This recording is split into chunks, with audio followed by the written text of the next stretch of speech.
किसी ने हमें फांसा नहीं है, हम स्वयं फंस गए हैं। बंधेउ कीर मरकट की नाई, हमने स्वयं सुख भोग की लालसा से अपने को फंसा लिया।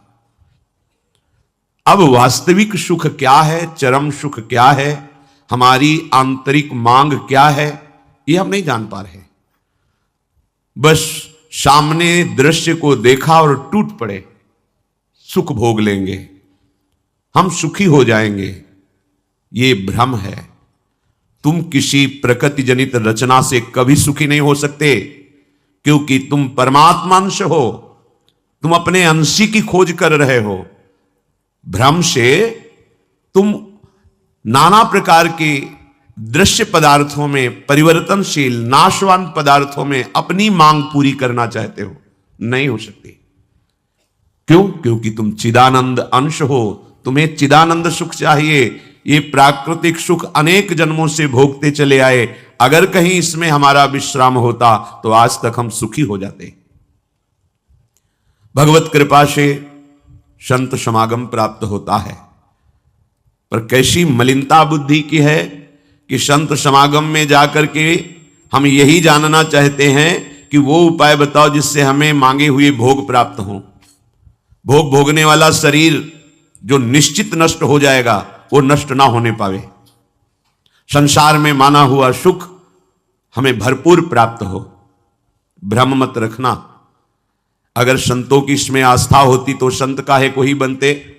जिनमें उनकी आस्था नहीं है वो तुम्हें कैसे दे सकते हैं। एक अंधा कुएं में गिरने जा रहा हो तो कोई नेत्र वाला उसको कैसे ढकेल सकता है, कैसे जाने दे सकता है। ऐसे ही हम ज्ञान नेत्रों से अंधे हैं, इसलिए हम इस भवकूप में नाना प्रकार के सुख की लालसा से कूदने जा रहे हैं या कूद चुके हैं। संतों का समागम बचाने के लिए होता है, फंसाने के लिए नहीं होता। लोग पूछते हैं कि संतों का क्या चमत्कार है, दिखाओ अपना चमत्कार। संतों का वास्तविक जो भगवत प्रेमी महात्मा है, उनका स्वाभाविक चमत्कार प्रकट होता है। उनके दर्शन से, उनके संभाषण से, उनके सानिध्य से विकारों का नाश और भगवत चरणारविंद की प्रीति, विषयी मन का निर्मल हो जाना, भोगों की तरफ आकर्षित चित्त वृत्ति का भगवदाकार हो जाना, यह संतों का चमत्कार है। तुम्हारा कोई रोग ठीक हो जाए, कोई भोग मिल जाए, कोई परिस्थिति सुधर जाए, इसे संतों का चमत्कार मत समझना। ये प्रारब्ध भोग सुख और दुख, पुण्य और पाप से प्रकट होते हैं, इसमें किसी का प्रभाव काम नहीं करेगा। अगर ऐसा होता तो संतों के शरीर में कभी कष्ट ही ना होता। भ्रम में मत फंसो। भ्रम में मत फंसो कि कोई संत तुम्हारे शरीर को अजर अमर बना देगा, तुम्हें भोगों की बाहुल्यता मिल जाएगी। व्यर्थ में भाग दौड़ बंद करो। हां, वास्तविक तुम यदि महासुख को चाहते हो और मृत्यु के भय से बचना चाहते हो तो एकमात्र रास्ता है, प्रभु श्री हरि के चरणों का आश्रय ले लो। हरि स्मृति सर्व विपद विमोक्षणम। भगवान का भजन, भगवान की स्मृति निश्चित तुम्हें समस्त दुखों से बचा लेगी। भगवान की शरणागति, समुझ जे आए शरण ते डरत ना काल डर। मृत्यु क्या चीज है? पर प्रभु के नाम जपने में रुचि नहीं, प्रभु की चरण दासता में भावना नहीं, तो तुम सोचते हो कुछ चंद रुपए और कुछ फल पुष्प आदि दे करके हम रोग रहित तो हो जाएं, शोक रहित तो हो जाएं। भूल मत करना। अगर शोक रहित होना है, रोग रहित होना है, तो एकमात्र उपाय है कृष्णाय वासुदेवाय हरे परमात्मने प्रणत क्लेश नाशाय गोविंदाय नमो नमः। गोविंद को नमस्कार करो और जिह्वा से पुकारो कृष्ण कृष्ण गोविंद गोविंद, राधा राधा राधा। निश्चित जन्म जन्म के अशुभ नष्ट हो जाएंगे, आप स्वयं परम सुखी हो जाएंगे, शरीर राग नष्ट हो जाएगा, ऐसा अद्भुत सुख मिलेगा, कृतकृत्य हो जाओगे। पर अब इस मार्ग में चलने के लिए जब कदम रखोगे तो असत वृत्तियों का त्याग करना होगा। यही सब फेल हो जाते हैं। वो ऐसा शॉर्टकट ढूंढते हैं कि कुछ हम कमाए हुए पापाचरण से चंद रुपए आपको दे दें, आप हमें संभाल लेना। भूल मत करना, कभी ऐसा नहीं हो सकता। नाली के पानी से हाथ धोने से कभी हाथ पवित्र और निर्मल नहीं होते। ऐसे मलिन आचरण करके कमाए हुए धन से कभी तुम्हें पवित्रता प्राप्त नहीं हो सकती। ये सब नाटकबाजी मन की है। वहां चलो तुम्हारा सुधर जाएगा, कुछ नहीं सुधरेगा जब तक तुम सुधारना नहीं चाहोगे। तुम सुधारो अपने आप को। किसी का आशीर्वाद कोई काम नहीं करेगा जब तक तुम अपने आचरण नहीं सुधारोगे। तुम खाओ मांस, पियो मदिरा, करो व्यभिचार, नाना प्रकार की हिंसात्मक वृत्ति, तुम्हें भगवान भी नहीं माफ करेंगे, चाहे जहां भाग के चले जाओ। अधर्मा आचरण करने वाले को भगवान कहते हैं मैं साक्षात काल रूप से दंड देता हूं। शरणागत होकर नियम के अनुसार चलोगे तो भगवान तुम्हें दुलार करेंगे मां की तरह। यह सिद्धांत है। नाटकबाजी में फंसो तो फंसो, सिद्धांत से चलोगे तो कभी धोखा नहीं खाओगे, आनंद में मगन रहोगे। पर सिद्धांत में चलने के लिए असत त्याग करना होता है, इसीलिए सब फेल हो जाते हैं। कोई बिरला गुरु कृपा पात्र ही कदम आगे बढ़ाता है। ये भीड़ भागम दौड़ केवल वासनाओं की पूर्ति के लिए तो भ्रम में मत रहना। किसी का आशीर्वाद, किसी की कृपा तुम्हें वासनाओं से नहीं बचा सकती। एकमात्र उपासना ही वासना से बचा सकती है। और उपासना तुम करने के लिए जब तैयार होगे तो ये गंदी बातें, गंदे आचरण ये आपको त्यागना होगा। बस यही तुम्हारी गाड़ी फेल हो जाती है। ये हम नहीं त्याग सकते तो फिर तुम्हें कोई बचा भी नहीं सकता। लिख लो, अपने दिमाग में लिख लो, अगर बचना है तो एकमात्र मामे ए प्रपद्यन्ते माया में ताम तरन्ते। जितना भी समझाओ ये पागलपन छोड़ते ही नहीं। बस कोई जंतु ऐसा हो, कोई भस्म ऐसी हो, बस नाटक में रीझना चाहते हैं। अरे प्यारे, यदि वो तुम्हें सुखी कर सकता है तो वो खुद क्यों सुखी नहीं हो जाता? तुम नहीं सोच पा रहे हो, पागल हो तुम। यदि वो तुम्हें रोग रहित कर सकता है तो खुद क्यों नहीं रोग रहित हो जाता? यदि वो तुम्हारे को चमत्कार दिखा सकता है तो अपने को चमत्कार दिखाकर प्रभु का साक्षात्कार क्यों नहीं कर लेता? पागल बन रहे हो। सिद्धांत को समझो। तब लगी कुशल न जीव कहूं, सपने हूं मन विश्राम, जब लगी भजत न राम कहूं, शोक धाम तज काम। जब तक शोकों का खजाना ये कामनाएं, इन कामनाओं को प्रभु के चरणों में समर्पित करके भजन नहीं करोगे, स्वप्न में भी सुख नहीं मिलेगा। जागृत की बात जाने दो। जो चाहत है नित्य सुख, अरु मन को विश्राम, यही सब चाहते हैं। दुख का मुंह न देखना पड़े, मन हमारा प्रसन्न रहे, शांत रहे, कोई कामना हमें जलाए ना। हां, है मार्ग। हित ध्रुव हित सो भजत रहो, पल पल श्यामा श्याम श्यामा श्याम श्यामा श्याम। अब ये करना नहीं, तुम्हें भजन करना नहीं, पवित्रता से रहना नहीं, आचरण सुधारने नहीं, मनमानी आचरण करना है तो भगवान तुम्हारे हृदय में भी बैठे, कुछ नहीं कर पा रहे। देख लो ना, सबके हृदय अछत विकारी, सकल जीव जग दीन दुखारी। सबके हृदय में अखंड आनंद परमात्मा विराजमान है, लेकिन सब दुखी हैं, सब क्लेशित हैं, अशांत हैं। क्यों? तहां बेदस कारण राखा, भजन प्रभाव संत श्रुति भाखा। भजन नहीं कर रहे हो, इसलिए भजन किए बिना कुछ नहीं हो सकता। मान लो हमारी बात, कहीं भागने की जरूरत नहीं। राधा राधा राधा सब ठीक कर देंगी लाडली जो, बड़ी करुणामयी है। यदि आप भजन नहीं करोगे तो वारी मथे घृत होए बरु सिकता ते बरु तेल, बिनु हरि भजन न भवतरी, या सिद्धांत अपेल। इसे कोई काट नहीं सकता, अपेल सिद्धांत है। विलिष्टितम बदामि तेन अन्यथा वचांस में, हरि भजन्ति ये नरा भवसागर तरन्ति ते। पानी को मथ करके बड़ा चमत्कार कर लो, घी निकाल लो, हो सकता है। बालू को पेर करके तेल निकाल सकते, हो सकता है। असंभव को तुम ये संभव कर सकते हो, पर भजन के बिना तुम दुख से निवृत्त नहीं हो सकते। गोस्वामी जी का ये अटल विश्वास, महापुरुषों का अटल विश्वास, शास्त्र का अटल आदेश, बिना भजन किए तुम्हारे अशुभ कर्म नष्ट नहीं होंगे, और अशुभ कर्म नष्ट हुए बिना तुम सुखी नहीं हो सकते। सिद्धांत से चलोगे तो सुखी हो जाओगे, नहीं भटकते घूमोगे, पूरा जीवन नास्तिकता और अश्रद्धा में उतर जाएगा। सिद्धांत से चलोगे तो कृतकृत्यता का अनुभव होने लगेगा, और नाच नाच कर कहोगे वाह, संत समागम का क्या फल होता है, ये मैं पा गया। पायो जी पायो मैंने, राम रतन धन पायो। मारा घूम रहा है जीव, कोई औषधि मिल जाए, कोई भस्म मिल जाए, कोई जंतुर बांध दे, कोई आशीर्वाद दे दे। अरे पागल हो, तुम्हारे कर्म ही तुम्हें दंड देंगे, तुम्हारे कर्म ही तुम्हें सुखी करेंगे। हां, हम कैसे अपने कर्मों को सुधारें, यह है संत समागम। आप अपने द्वारा अपना उद्धार कीजिए, कोई तुम्हारा उद्धार नहीं कर सकता। उद्धार की युक्तियां, उद्धार का मार्ग, उद्धार के सिद्धांत और सहयोग ये संतों से प्राप्त होता है। आशीर्वाद से उद्धार नहीं होता, आशीर्वाद से सुख दुख की निवृत्ति नहीं होती, वो ज्ञान से होती है। उसके लिए आपको भजन करना पड़ेगा, सत्य आचरण में चलना होगा, दुख को सहना होगा, सुख को दबाना होगा, उसमें अभिमान करके फूलना नहीं होगा, तब आप उस महासुख में पहुंचोगे जिसे चरम अवस्था का सुख कहते हैं। संत समागम दुर्लभ इसी बात के लिए है। इसका मतलब ये नहीं छूछा करके तुम्हारे दुखों का नाश हो जाएगा। भाग लो, पूरे ब्रह्मांड में जाओ, अगर कहीं सुखी हो जाना तो बताना हमें आके। समझना ही नहीं चाहते। भगवान कृपा करके बोल रहे हैं, औरों की तो बात क्या है, अब समझ लो।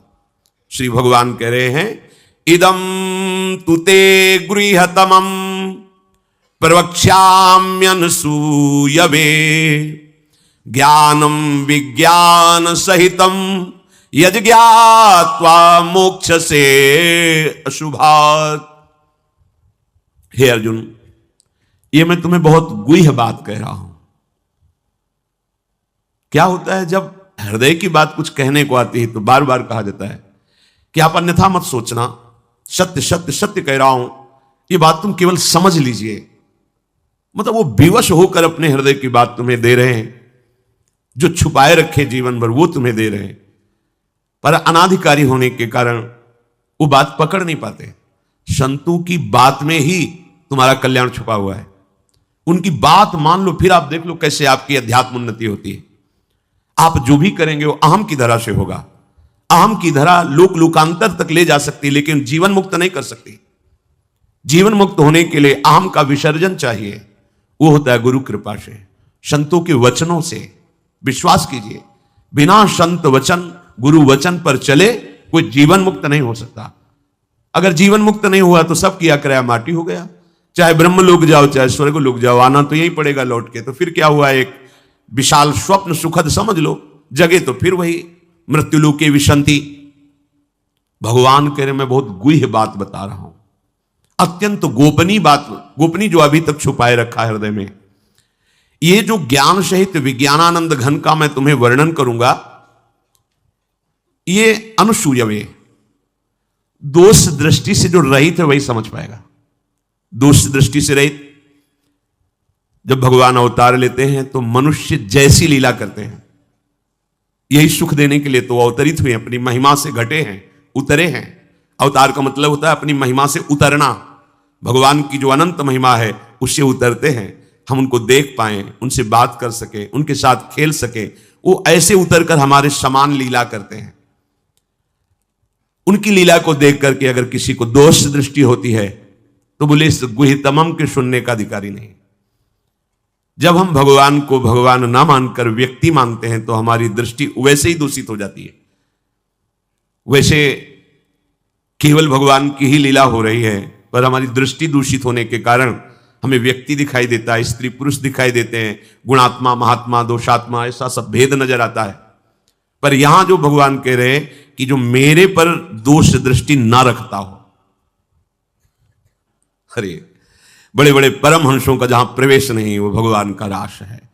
जहां ज्ञान समुद्र भगवान शिव भी प्रवेश पाने के लिए ललचाए और भगवान श्री कृष्ण की मंद मुस्कान से गोपी स्वरूप होकर प्रवेश पाए, बोलो ज्ञान समुद्र भगवान शिव जिस रास रस के लिए ललचाए वो रास रस प्राकृतिक स्त्री पुरुष का मिलन हो सकता है क्या?